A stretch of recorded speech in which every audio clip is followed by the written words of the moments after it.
Welcome back, everyone, to another deep dive with us. And this time we are going to a place and time that is absolutely pivotal in the story of Jesus as told by Christian tradition. That's right. We're heading to Gethsemane. Gethsemane. And specifically, we'll be unpacking a chapter from the book Desire of Ages called Gethsemane, Christ's Agony and Betrayal. Now, we're not just going to, run through the events like a timeline here. We want to get into the why this matters, what's going on beneath the surface.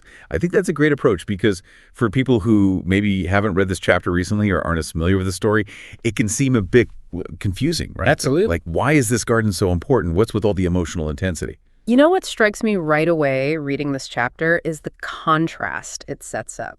Oh, yeah. How so? Like, we've got Passover happening, right? It's this huge celebration. The city's bustling, full of life and energy. And then we're taken into this garden, isolated, quiet, almost like the world is totally oblivious to what's about to go down. It's like the calm before the storm, right? And within that calm, we see Jesus acting well, not like himself.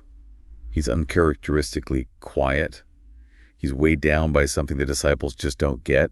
And there's even this description of him needing physical support at times. You need to lean on them. It's powerful imagery, what could be causing this shift, especially at such a crucial time. Well, the text tells us that Jesus feels shut out from the light of God's sustaining presence. And this is key, you see, in Christian theology, the separation. This isn't just like a moment of sadness or feeling down. It's the core of what it means for Jesus to take on humanity's sin. He's experiencing the consequence of that separation from God, which we believe is the very source of life itself. Wow. So it's not just sadness. It's like the very essence of his being disrupted, and that's radiating outwards, even affecting him physically. Precisely. And it's happening before the crucifixion even. It's almost like the shadow of what's to come is already casting itself over him. Imagine the weight of that, knowing what awaits and feeling that cosmic isolation closing in. I mean, talk about needing support, right? And speaking of support, Jesus specifically asks Peter, James, and John to stay awake and pray with him. Why these three? He needed help, but why single them out? Well, these three, they were Jesus's inner circle, Yeah, his closest confidants. Exactly. Think back to the Transfiguration. They were the ones who saw Jesus's divine glory most clearly, who heard God's voice affirming him. In this moment of ultimate testing, it's natural that Jesus would seek comfort from those who had glimpsed his true nature. Makes sense. He needed their faith to bolster his own. But instead of this unwavering support, we get sleep. Sleep. And not just a quick doze, but repeated instances of them falling asleep when Jesus needed the most. It's tough to read that, isn't it? It is. And listener, have you ever felt that pull, that desire to be there for someone but failing because of your own weakness? I think this isn't just some ancient story. It's the human condition right there on full display. It is. And while the disciples are slumbering, the author makes it clear this isn't just a personal struggle for Jesus. Oh. Satan is actively trying to exploit this situation. Really? Going all in to tempt Jesus into abandoning his mission. So the stakes are even higher than we might initially think. Huge. The implications are enormous. It's not just one man's choice. It's this cosmic battle playing out on a very human stage. And the tactics Satan uses, they're not these grand theatrical temptations, are they? No, not at all. He's playing on very real anxieties. Like what kind? Humanity's ingratitude, Judas's betrayal, things that would make anyone question if it's all worth it. Right, so it's not like some outlandish evil he's presenting. It makes sense. Exactly. It highlights that temptation often comes not as some, cartoonishly evil figure, but disguised as reasonable doubt, as self-preservation. Sneaky. Makes you wonder, listener, what gardens of Gethsemane we face in our own lives, right? Where those whispers of doubt try to sway us from our purpose. That's a great question to ponder. And as if the emotional and spiritual pressure wasn't enough, there's this shocking physical manifestation described. His sweat was, as it were, great drops of blood falling down to the ground. Wow. Now, some might read that as just a metaphor, but is there a scientific basis for this too? There is. It's called hematidrosis. Hematidrosis. It's rare, but it's a documented condition where extreme stress causes capillaries to rupture into sweat glands. Wow. So while it's used metaphorically, it's also grounded in physical reality. Yeah. Making Jesus's agony all the more tangible. Exactly. This isn't just a spiritual tale. It's a story about a real person undergoing unimaginable duress. It certainly adds a visceral layer to the narrative, and just when it seems like he's about to break, an angel appears. But here's what's interesting. The angel doesn't stop the suffering? Right. Why not? The angel isn't there to rescue Jesus from this ordeal. Instead, they offer strength and perspective.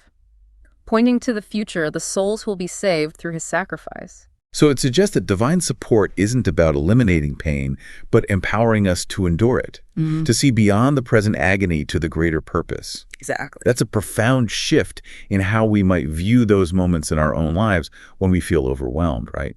It's not about the absence of hardship, but finding the strengths to persevere, maybe even seeing the potential good that could come from it. And it makes you wonder what was going through Jesus' mind at that moment, to have this glimpse of the future, the fruits of his suffering amid such intense pain. Then just as suddenly as the angel appeared, the narrative shifts to the arrival of Judas and the arresting mob. It's such a gut punch moment, Judas feigning friendship, using a kiss as the signal. Listener, how does that make you feel? Betrayal, it's a universal experience, and to see it play out on such a grand scale. What gets me is Jesus' response, "Betrayest thou the Son of Man," with a kiss. It's not anger, not accusation, just this deep sorrow, this recognition of Judas's brokenness even as he's being betrayed. It raises the question, was there a part of Jesus that still hoped for a different outcome even at that moment? And then, despite witnessing this profound betrayal, the disciples do what so many of us might do. They flee. Is this pure cowardice or something more complex? Well, remember, they've just witnessed the unthinkable. Their teacher, the one they believed was the Messiah, being arrested like a common criminal. Their world is shattered, their faith shaken. It's easy to judge, but they're acting on pure human instinct. Self-preservation fear can be a powerful motivator. It makes you wonder how often we, too, abandon our convictions when faced with real danger. But running through this whole chapter is that motif of watch and pray. It's like a warning not just to the disciples, but to all of us. That constant vigilance, that connection to something greater than ourselves is essential if we want to withstand temptation. To be there for others when it truly counts. It suggests that even the most devout followers need that constant reminder that faith isn't a static state, but an ongoing practice. And it makes you wonder, listener, what are your practices, your anchors that help you stay grounded when life throws its inevitable storms your way? And we were just discussing how the disciples, despite their devotion, ended up fleeing the scene in fear. Yeah, it's tough to reconcile, isn't it? It is. It really highlights that human tendency to just crumble under pressure, even when we have the best intentions. I think it's a reminder that faith isn't just a one-time declaration. It's this ongoing journey filled with tests and challenges. And boy, does this whole scene in Gethsemane just drip with that imagery of testing. Absolutely. The darkness of the garden, the isolation. It's almost like the forces of evil are closing in on him. And the author doesn't shy away from making this a cosmic battle either. Yeah. We see Jesus not just wrestling with his own emotions, but like facing down the very embodiment of temptation in Satan. It's not some abstract theological concept. It's a real struggle playing out on this very human stage. And the way Satan approaches Jesus, it's fascinating. He doesn't resort to threats or violence. It's subtle persuasion, preying on very relatable anxieties. So what kinds of things is he saying to Jesus? He points out the hypocrisy of the religious leaders, the fickleness of the crowds, even the apparent futility of Jesus' mission. Playing on his doubts. Exactly. It's a reminder that temptation often comes disguised as reasonable doubt, as pragmatism, even as concern for one's own well-being. It's sneaky, right? It makes you think about the gardens of Gethsemane we encounter in our own lives. Those moments when we're faced with tough choices, when the easy path seems so much more appealing than the one paved with sacrifice and uncertainty. Absolutely. And in that context, the disciples falling asleep takes on a whole new meaning, doesn't it? Yeah, how so? It's not just about physical exhaustion. It's about a spiritual slumber, a failure to be vigilant against those insidious whispers of doubt and self-preservation. And while they're slumbering, Jesus is fully awake, facing the full weight of what's to come. The text describes his agony so vividly, it's almost palpable. He's described as clinging to the cold ground, his body racked with pain. It's a stark contrast to the composed, almost ethereal figure we often see depicted in art. It's raw. It's real. It is. And it's a reminder that Jesus, despite his divinity, was also fully human. He experienced the same range of emotions, the same physical limitations as any one of us. And in that sense, his suffering becomes even more relatable, more poignant. It raises the question, though, why would God allow his son to go through such intense suffering? If God is all-powerful, couldn't he have just intervened, spared Jesus this ordeal? That's a question that has challenged theologians for centuries. Right. There's no easy answer. But perhaps the answer lies in the very nature of love itself. Interesting. True love requires vulnerability, empathy, a willingness to share in the suffering of others. And that's what we see in Gethsemane. So by choosing to experience the depth of human pain and despair, Jesus is demonstrating the ultimate act of love and sacrifice. Exactly. He's choosing to walk through the darkest valley so that we don't have to face it alone. And speaking of facing darkness, let's talk about that pivotal moment when the angel appears. It's interesting how the angel doesn't remove the suffering but offers strength and perspective instead. Exactly. The angel doesn't swoop in to rescue Jesus from his fate. Instead, they offer a glimpse of the future, the countless souls who will be saved through this sacrifice. So it's more about empowerment than rescue. Right. It's a reminder that divine support isn't always about eliminating pain, but about giving us the strength to endure it, to see beyond the present moment to the greater purpose. It makes you wonder what was going through Jesus's mind at that moment, to have this vision of the future amidst such intense personal anguish. It must have been an incredibly powerful experience. And then just as abruptly as the angel appeared, the narrative shifts to the arrival of Judas and the arresting mob. It's a scene that's both dramatic and deeply symbolic. The kiss of betrayal, the binding of Jesus' hands, is such a visceral portrayal of the clash between love and hate, between loyalty and treachery. You really feel the weight of it. You do, and what's particularly striking is the contrast between Jesus' composure and the mob's aggression. He's been through this unimaginable ordeal, yet he steps forward to meet his betrayers with a calmness that's almost otherworldly. He's operating on a different level, isn't he? It's like he's already transcended the physical realm. And that inner strength is further emphasized when Jesus heals the high priest's servant, whose ear had been cut off by Peter in a moment of impulsive defense. Oh, right. I'd forgotten about that detail. It's a reminder that even in the face of violence and hostility, Jesus' mission remained one of healing and compassion. It's a stark contrast to the disciples' initial reaction, their instinct to fight back.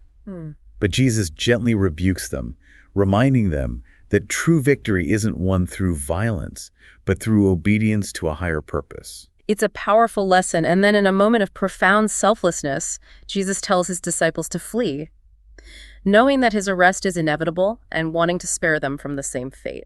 Putting their needs above his own, even in this moment of crisis. It's a powerful testament to his love for them, his willingness to sacrifice himself for their safety. It's heartbreaking watching them scatter despite their devotion, but it also highlights the very real struggle between faith and fear, a struggle that continues to resonate with us today. Absolutely. And as the mob closes in, Jesus confronts the religious leaders who have orchestrated his arrest, reminding them that their actions are cloaked in darkness and hypocrisy. This is your hour and the power of darkness, he says. Highlighting the stark contrast between their motives and his own. It's a powerful indictment of those who use religion to justify their own agendas. A reminder that true faith is measured not by outward displays of piety, but by the purity of our hearts and our commitment to living out the principles of love and compassion. And as the scene fades to black, we're left with a sense of both tragedy and anticipation. Tragedy because we've witnessed the arrest of an innocent man, the betrayal of a friend, the scattering of disciples. But anticipation because we know that this is not the end of the story. The events of Gethsemane are merely a prelude to the ultimate act of sacrifice, the resurrection that will transform the course of history. It's a reminder that even in the darkest of nights, there is always hope. The light of dawn is just beyond the horizon. And on that note, we'll take a short pause. Don't go anywhere, listener, because we've got much more to unpack. And welcome back, listener. Before the break, we were talking about that really poignant moment where the story shifts from the quiet agony of Gethsemane to the very public spectacle of Jesus' arrest. Yeah, it's almost jarring, isn't it?